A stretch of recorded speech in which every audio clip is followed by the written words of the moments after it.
The views and opinions expressed on the following program are those of the host and guests and do not necessarily represent those of any organization, including One Generation Away. America is free. Freedom of speech, freedom of religion, freedom of enterprise, and freedom is special and rare. This is Liberty Nation with Mark Angelides, a production of LibertyNation.com, going after what the politicians really mean and making it all clear.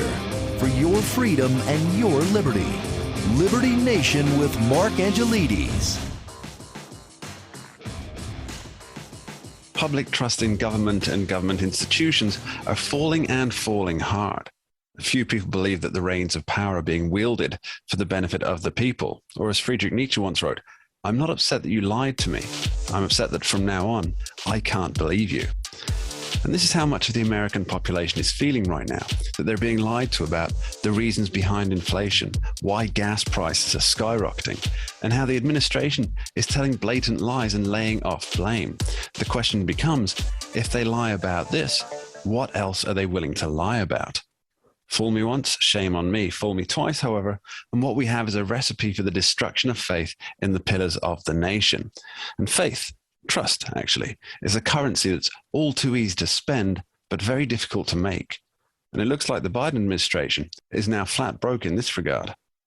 Welcome to Liberty Nation Radio here on the Radio America Network. I'm your host, Mark Angelides.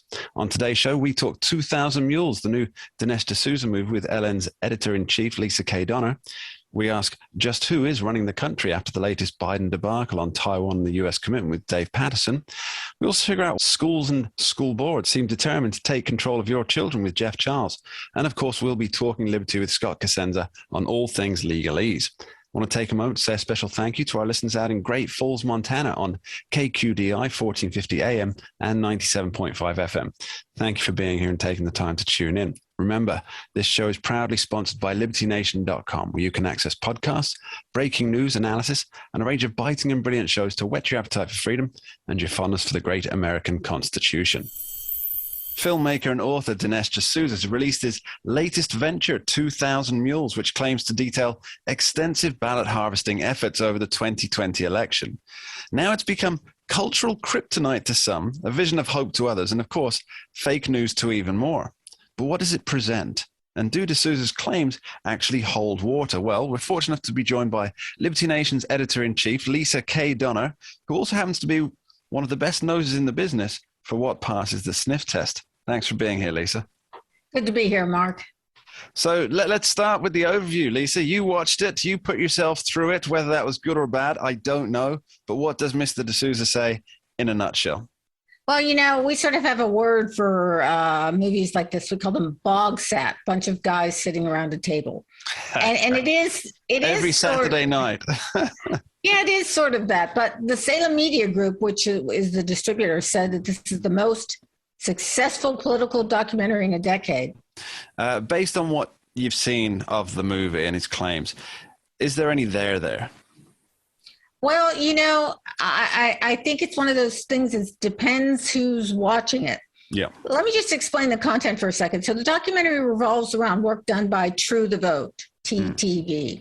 It's a nonprofit like election integrity group. And so what they do is they take mountains of election data. And what they do is they try to spot fraud. Well, so they went into the 2020 election, right? And they decided to go, well, they actually went through an enormous amount of data, something like 4 million minutes of videos and 27 terabytes of information.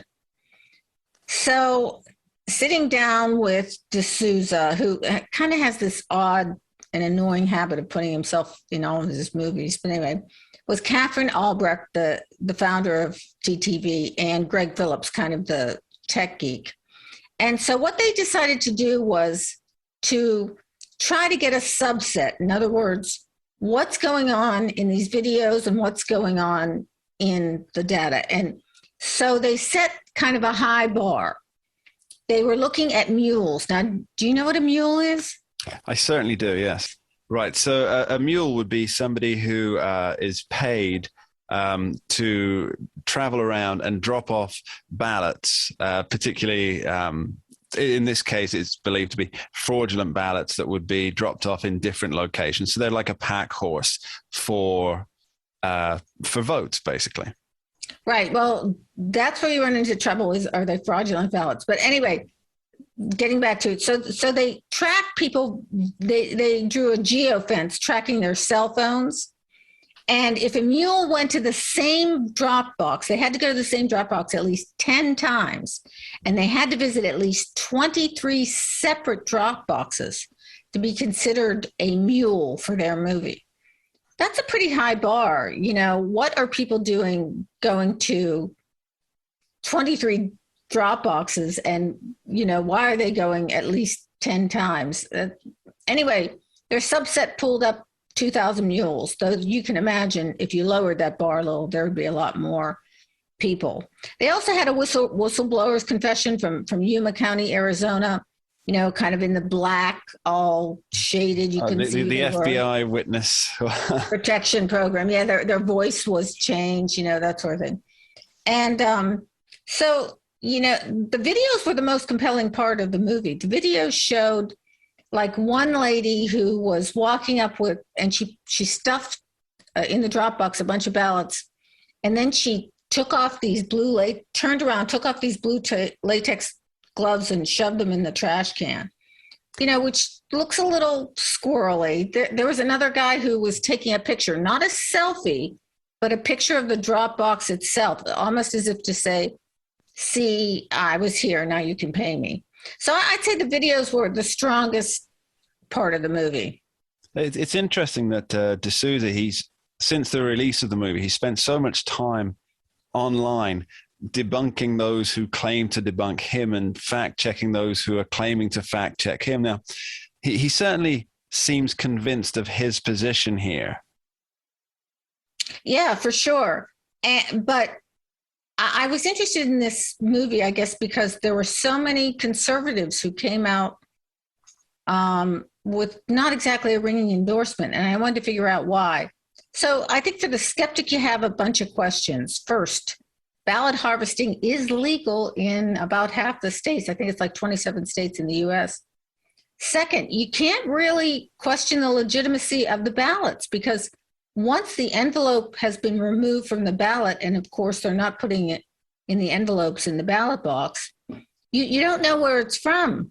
It's just a ballot. Doesn't have anybody's name on it. And third, you can't really ascertain which candidate was chosen on these ballots. But on the other side, logic dictates. They went into the states that made the most difference. Wisconsin, Michigan, Arizona, Pennsylvania, and Georgia. Pennsylvania. And they went into the heavy urban areas, the democratically controlled areas. So, logic dictates that if the ballot boxes were visited 10 times and in these democratically controlled urban areas, they're probably not voting for Trump. Yeah, it doesn't seem likely, does it? Now, let's talk a little bit about why this movie, and in fact, talk of election troubles is so getting red flagged. I mean, it seems that nobody wants to touch it. And whether D'Souza is right or wrong in the end, it seems to me that it's almost a social stigma in discussing the possibility of any election fraud. And I mean, we know that a certain amount of election fraud does happen, whether that's, as is pointed out so often, whether that was enough to sway anything. But in every election around the world, there is an element of it. And the idea that we can't, as a society, discuss this anymore without getting red flagged or shut down or accused of something or another, that can't be good for things, can it? No, I think they do better if they just, all these tech platforms would just let the American people air it out. Other than that, it's like a wound. It festers, it just gets worse with time. Yeah, I think probably the biggest wound there is people losing trust in the electoral system, which by and large, the electoral system has worked well for decades in every country pretty much. And yet now people are distrusting it more than ever because I think that there's so little willingness for people to engage in discussion about it. Well, for decades, American elections have been the gold standard. I mean, we're the ones that send people to other countries to teach them how to vote properly. But still, we've had our issues. The Kennedy-Nixon election has been rumored about for years. Whether that was kind of a fair deal. One of Lyndon Johnson's races in Texas was known to have some irregularities against him one time and then for him another time. So election irregularities aren't entirely unusual, but perhaps it was the scale in the 2020 election that has some people concerned. So Leesa, has anything happened from the release of 2000 Mules? Well, this is interesting. The one whistleblower that was on there was from Yuma County, Arizona. Now, the Sheriff's Department denies it has any connection with the movie, but the timing is just too awkward. The movie came out on May 3rd, and on May 20th, law enforcement raided not-for-profit organizations connected with ballot trafficking in Yuma County. And so that can't be just a coincidence. Curiouser and curiouser. Leesa K. Donna, thank you ever so much for being here. Thank you, Mark. Coming up later in the show, we're talking liberty with Scott Cosenza to discuss your rights and your freedoms. But up next, after this short break, we'll be kicking back with Dave Patterson to examine President Biden's latest blunder over strategic ambiguity in Taiwan. For your freedom and your liberty. Liberty Nation with Mark Angelides. Strategic ambiguity, or just plain old ambiguity, courtesy of the president who can't keep his administration on the same page. What damage has Joe Biden done to American interests with his latest outburst? Well, to help us fathom that particular question, we're joined by expert on all things defense, Mr. Dave Patterson. Welcome back, Dave. Thank you, Mark. Great to be with you. So President Biden made a clear declaration that if China goes after Taiwan, the U.S. is ready to step in. What's wrong with this statement? Well, it's in 100 words or less. Yes. Well, where do I begin? It's a statement that gives the impression that we've changed our China policy from one China to a two China policy, in where we will indeed come to Taiwan's aid should that be necessary. Why is this such an important measure for China? I mean, isn't the fact that Joe Biden saying one thing and his administration is saying another, because they were quick to once again clarify the president's remarks? Isn't this setting up either red flags or go pistols for the Chinese government? Well, the Chinese government has to be a bit confused, because every time, and this is about the fourth time that President Biden has said this, that pretty soon they're going to start to believe that he actually means it. And but as soon as he says something like that, his staff, faster than you can say, he said what, gets out a clarification. And that's got to be confusing. But interestingly enough, Newt Gingrich came out, the former Speaker of the House, and said, his instincts are right. And we should be very upfront and clear to the Chinese that we would defend Taiwan should they decide to attack it. All right. Now, as you point out, this certainly isn't the first time that Joe Biden has been, let's call it, out of step with his administration. I think what everybody really wants to know is why? Why do we have two separate visions of what America's position is? And I guess more importantly, who is running the country? Well, that's a good question. I think that... but should it be a good question, Dave? Shouldn't the answer be quite simply the president? Isn't that how it goes? Well, in most administrations, you would say that. I mean, in most administrations, you have a common voice on matters critical to geopolitics. And in this case, it's not.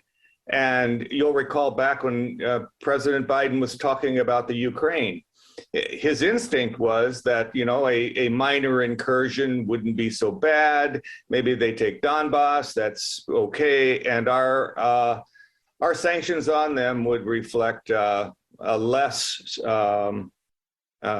strong approach.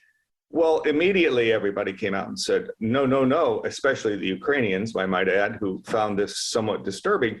But it is really it's a pattern of the kinds of things that go on in the White House. And unfortunately, and I'm somewhat loath to say this, but one would think that Joe Biden either does not read his notes, but we know that he reads a teleprompter when it's available, and he's not keeping track of what the staff is saying to him, or he doesn't care and he's going to go his own way. Either of those two circumstances is troubling for the rest of the world. It kind of makes it builds. You and I always end up coming back to the odd conspiracy theory here and there, Dave. But it kind of bolsters the idea that there's a deep state who are running the show, and the president is just the front man. Now, we know from past history that really the president does have power, and the president's vision can make a big difference. We've seen that for the last, pretty much every president to date. But yet, when you have somebody like Joe Biden who is being, I use this word again, clarified by members of his staff, members of the White House and the administration, for almost every pronouncement that he makes, it must feed into the idea that there's a deep state running the president. Well, it does, but more important, I think, is that this discontinuity that is clear within the White House causes the rest of those who are watching to choose sides. The New York Times today said, Biden's right, and which is kind of unusual about, the New York Times discarding the one China policy, but nonetheless, they took the stance of supporting the president.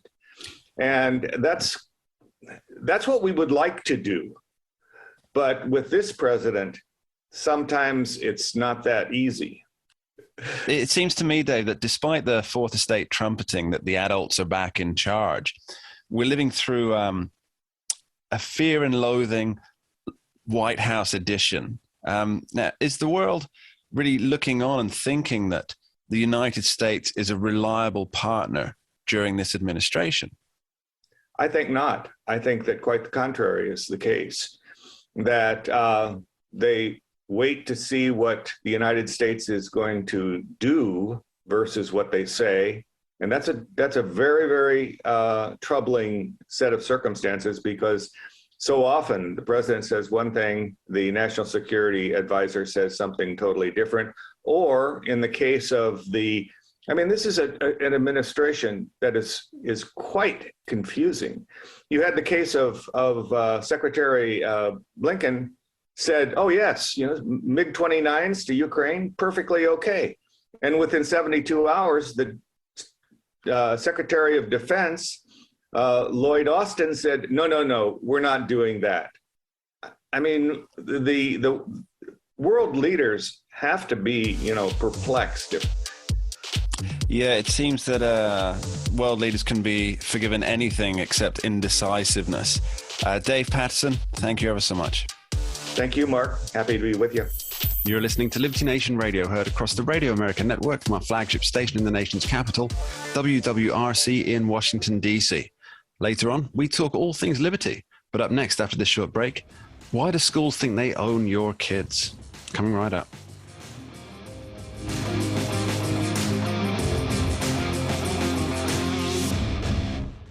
America is free. Freedom of speech, freedom of religion, freedom of enterprise, and freedom is special and rare. This is Liberty Nation with Mark Angelides, a production of LibertyNation.com, going after what the politicians really mean and making it all clear for your freedom and your liberty. Liberty Nation with Mark Angelides. Schools are under fire like never before. And when we learn that school boards are pushing measures to boot parents out of the child-teacher relationship, it's quite easy to see why. Well, we're fortunate to be joined by Liberty Nation author and host of a Fresh Perspective podcast, Mr. Jeff Charles. Thanks for being here, Jeff. Yeah, thanks for having me on. So, Jeff, why is all this stuff about schools? It's kind of raised its ugly head in the last 18 months, I guess. Why is it coming out now? And is that to do with the upcoming congressional primaries? No, Mark, actually what happened, and I really don't think that the progressives foresaw this happening, but when we were going through the COVID-19 pandemic and children were forced to start learning from school over Zoom, parents started to see more of this stuff creeping into their classroom. So they started to see like the elements of critical race theory. They started to see the gender identity and the sexuality lessons that were coming through that they didn't know were happening in their children's school. So all of that has kind of culminated into what we're seeing now. Now parents know more, I'll say more parents know what's going on. They're seeing it. And now news stories are coming out about it over the past couple of years. And parents are not liking what they're seeing. So yeah, it isn't an issue with the upcoming congressional elections, but the reason it is because of what happened when children were forced to learn from home. It's worrying, isn't it, that shining a light on something that has taken place across every country in the world for such a long time, education by the state, and then when you see what's actually being taught, parents start revolting against it. And I mean, do the teachers and of course administrators and school boards, do they really see the children as theirs, as their responsibility to instill moral values, social mores? Oh, social mores. Yeah. I mean, I think in a lot of cases they do. And that is why they're trying so hard to cut the parents out of the process. I mean, if it hadn't been for COVID-19, that's one of the silver linings. A lot of parents wouldn't have even known what was going on because they weren't exactly being open about a lot of this stuff. I mean, President Joe Biden even talked about how a lot of teachers see their students as almost like their children. And there is a strain of thought on the far left that children don't belong to their parents, they belong to the state. You saw how Terry McAuliffe let that slip, and others have done the same since. Joy Reid, same thing. They believe that parents shouldn't have much of a say. Hillary Clinton, it takes a village. It takes a village, yeah. And it's funny because the way she uses that quote is not the way it was really intended. But yeah, these people think that children belong to the state more than the parents, and parents are basically just supposed to be caregivers. Yeah, it's a worrying thought, isn't it? It's really harkens back to the idea of the communist ideals, where the child should be raised by the state to become a good communist, and the parents are really just there to take care of the aspects that the state can't or doesn't want to at that time. Now, it's no surprise, I guess, Jeff, that the number of children being homeschooled in America has literally gone through the roof. Can you give us the latest numbers on that? Yeah. So according to the U.S. Census Bureau, the number of parents that have decided to homeschool, it rose from 5.4% before the pandemic to 11.1% after the spread of COVID and the subsequent lockdown orders. So that's almost double. Among Black parents, it went from 3.3% of Black families before the pandemic, and it rose to 16.1% by the fall of 2020. So these are some crazy numbers, and I can see why that's a revolution, Jeff. That is a revolution. It really is nothing less than an educational revolution, Mark. I mean, and this doesn't even account for the number of children going to private schools now, charter schools. Those numbers have also gone up. So the public school system is very worried. As you can imagine, the teachers' unions aren't very happy. There's a reason why Biden is attacking charter schools right now. Yeah, it's then naturally there's obviously been a pushback, a significant pushback, I might add, to these parents that are choosing to homeschool, including, and you wrote a great article about this on libertynation.com, that homeschooling is racist. Tell me more. Yeah. So they wrote this article, and I've been seeing them talk about this on the interwebs and on social media about how homeschooling supposedly has some racist roots. But Mark, we've seen this over and over again. Whenever the progressives want to promote an agenda or advance an idea or to attack an idea, they always use Black people. They use people who look like me to promote that. So of course they're going to call it racist because they want to turn people off from it. And there was some truth to what they were saying, because some people did decide to homeschool because they didn't want their white kids being around Black children. But that's not necessarily the overall genesis of the movement, and nobody's homeschooling because they're racist nowadays. I mean, one of the reasons that Black parents have cited for pulling their kids out of public schools is the racism that their kids went through at these public schools. So the assertion is absurd on its face. But again, they have to find a way to push back against this because they've become desperate now. All right, Jeff, what's the end game here? Why are schools pushing so heavily for critical race theory, or to have critical race theory injected through various aspects of the curriculum, not being obviously taught critical race theory itself? Why are they doing this? And why do they want to keep the parents away from this, in your opinion? Yeah, my thinking, Mark, is that they want to create a new generation of activists. The progressive faction of the Democratic Party right now, it's very loud and it has some influence, but they don't have enough members to really make a difference. If you notice, whenever there's a bill and stuff gets cut out of it, it's always the far left progressive stuff that gets cut out, like the Build Back Better and the others. I think what they're trying to do is to secure political power for themselves in the future. The reason they cut the parents out is, one, because that's part of their philosophy. They think the state owns the kids, and because they know that most parents are going to push back against this stuff like they're doing now. That this is what they were always afraid of happening. So by indoctrinating these children, they're hoping to possibly get more political power, because now they have people who become adults who are indoctrinated as youth who will vote for this stuff, vote for these people, and maybe even serve in office pushing this agenda. So I think this is part of the long game that the progressive left is playing. And with that, Jeff Charles, thank you ever so much. Thanks for having me. After this short break, we'll be back with Scott Cosenza talking liberty on your rights and your freedoms. Don't touch that dial. And your liberty. Liberty Nation with Mark Angelides. In the wake of the Texas school shooting, the usual calls for gun control are up and running. But would they actually do anything other than disarm law-abiding citizens? Well, that's the question that we're going to delve deep into now with the help of Liberty Nation's legal affairs editor and host of the most excellent Uprising podcast, Mr. Scott D. Cosenza. Let's add an Esquire to that. Welcome back, Scott. Cheers, Mark. Thank you so much. So, Scott, obviously this was a tragic event, made more so, I think, by the age of the children who were murdered. But it seems that for politicians, that as soon as the tears dry, the first instinct is to demand some kind of gun control. Why the knee-jerk reaction? Well, because they're impotent in the face of this violence, and that is the enemy of their political power. And so the call to action is to be seen to be doing something. You know, we have this reaction on the that crops up every time with the sort of gun grabber crowd, where they say, like, you know, to hell with your thoughts and prayers. But really, in the immediate aftermath, especially, that is basically all that's appropriate. President Biden went out and spoke about the Texas massacre, and we don't even have the facts yet in terms of like what guns the person used to murder the children, for instance, and the adults who were also murdered. But we don't know whether it was a handgun yet, or a rifle, or a quote unquote assault rifle, as they would like to be banned as a result of it.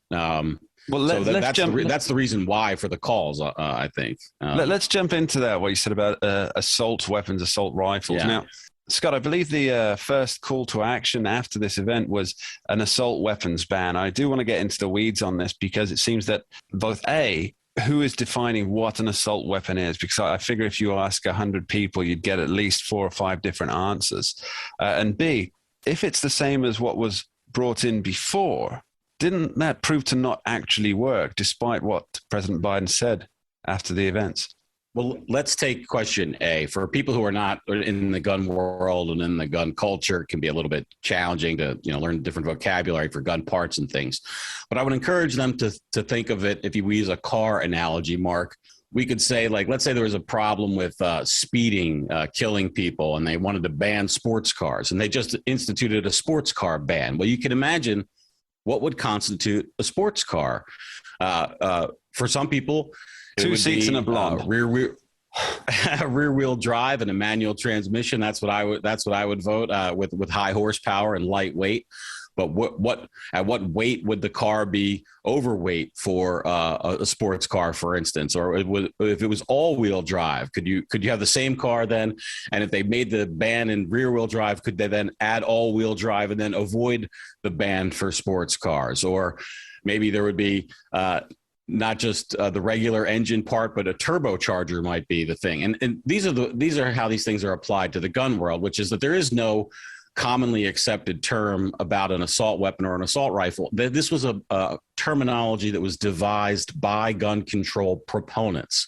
They wished to have a cause to ban certain guns. They basically thought that if we trace the lineage, Mark, it actually goes from a group called Handgun Control Incorporated, which was the dominant anti-gun group, and later James Brady, who was Ronald Reagan's was he the Treasury Secretary? Anyway, who was shot in an assassination attempt against Ronald Reagan. And, he basically became, horribly damaged for the rest of his life because of the injuries he sustained while being shot. And he joined Handgun Control Incorporated, became, a big guy in that. And his wife, Sarah Brady, became, the head of it, I think, at least in titular fashion, if not in the actual directing of the policy. But that's a long way around to say that morphed from the handgun control to their perception that the quote unquote assault weapons or rifles would be a better sell politically. They could get more traction under that. It was always a bit bizarre, though, Mark, because the number of people that are murdered by rifles writ large is exceedingly small for firearms death. And then for assault weapons or guns that will grant the gun grabber's definition of what an assault weapon would even be smaller than that. And just to circle back around to the sports car analogy, if we turn that now to the guns, for instance, there are many cosmetic features that are included in the assault weapons ban. Basically, it's like there's a term used on the sort of forums of gun proponents called EBRs, or evil black rifles, and that's how the anything you might find on a Call of Duty video game. Exactly. If it looks like it's cool and fun, then they want to ban it, and that, of course, is one of the reasons why gun collectors like some of those guns. It just like with anything that is collected, people like things that this bright shiny object, relatively speaking. And even if those things don't affect functionality of the firearm or their particular, if you want to use the term, deadliness, that really doesn't come into play for much of what constitutes this assault weapon stuff. So that was point A. Now, point B I'll give you a little reminder of point B to the audience. Yeah. And that was that if this particular, as we call it, an assault weapons ban was brought in, and it's the same as the one that was brought in before. 1994, exactly. And that didn't actually work, did it? Even though Joe Biden, in his, what I thought was actually quite a good speech after the tragic events of Texas, I thought he did quite a good job until he veered off and started. Yes. Yeah. And no, it didn't reduce. He touted that as being a success. I seem to remember differently. Yeah. The studies that have been done do not indicate, and by the way, it's hard to, the numbers are so small for how many people were actually murdered by these weapons. You could almost make an argument that it's statistically too small to be able to measure with that legislation. And here's the thing about the assault weapons ban, and one of the reasons why it didn't make a dime's bit of difference is that all it did was increase the price of those things that it banned, because it didn't ban the possession of them. We've got hundreds of millions of firearms in the United States, and at least many, many dozens of millions of those are quote unquote assault weapons, as they would be defined by the gun control groups. So what these bans do is they don't make the possession of these devices illegal. What they do is they ban new production and sale, generally speaking. And so all it does is it increases the cost to acquire that item but there's plenty in the marketplace, right? It's just, I'm thinking now of the high capacity or full capacity magazine ban, for instance. And what all that does is it increases the cost to acquire one of those magazines that's currently legal in existence. It doesn't prevent, you from acquiring one or owning one. And so unless they wanted to do a real ban, which, I mean, it is. Well, let's talk about that for a moment, because the idea that they could actually implement a ban on owning these weapons, that to me seems like you're almost declaring war on the American people, because I can't see people handing those over willingly. And how are they going to get them other than going in there with guns? You've got two issues. One is the practical issue. I mean, just think of collecting any number of objects in coffee mugs, computer keyboards. I'm just looking at what I've got in front of me here. Okay. Scott D. Cosenza, inspired by everything in the room at the time. And if you think of collecting, 350 million computer like just the logistics of it is not small. And then while I don't know that most gun owners, or even, some significant minority of gun owners would, I think, take it, as you say, as a declaration of war, and would resist that with violence and their firearms. And even if that was only, 0.01% of gun owners in America who wanted to do that presents a serious and potential existential problem for the people. Not to mention the fact that you would hope there would be some significant portion of police officers and law enforcement who would decline and refuse to disarm Americans. Now, maybe that's a wishful thinking on my part. But of course, Eric Swalwell would suggest it doesn't really matter because he has the nuclear weapons. Well, him and his Chinese girlfriend Spy, of course. So let me just add this one point, if I might, Mark. It's just something I've thought about quite a bit. The other thing that we have, which is reflexive with the politicians' statements after these massacres, is they almost always propose legislation that had they've already wished for and maybe even proposed before, and almost certainly it would not have changed the outcome of the events that they're responding to. And that's sort of a problem, I think, that we don't see generally in areas that aren't hot button or emotional issues. We have an issue with a water plant in Flint, or the pipes there not getting clean water to the people. We don't suggest some program that's sort of been a wish list of a politician for a while, but that wouldn't actually result in the clean water. And unless we know, how this person got their guns, and what law might make a difference for that, even if it would be constitutional or would not, that's sort of would make sense to go with, right? In other words, so in the wake of Adam Lanza's, we know a lot more about. I'll just refer to the Sandy Hook massacre and Adam Lanza, because we know a lot more about that shooting and that person than we do about both Buffalo and the Texas massacres, because they're still new. But we know that Adam Lanza stole the firearm that he used to murder those students from his mother before he murdered her.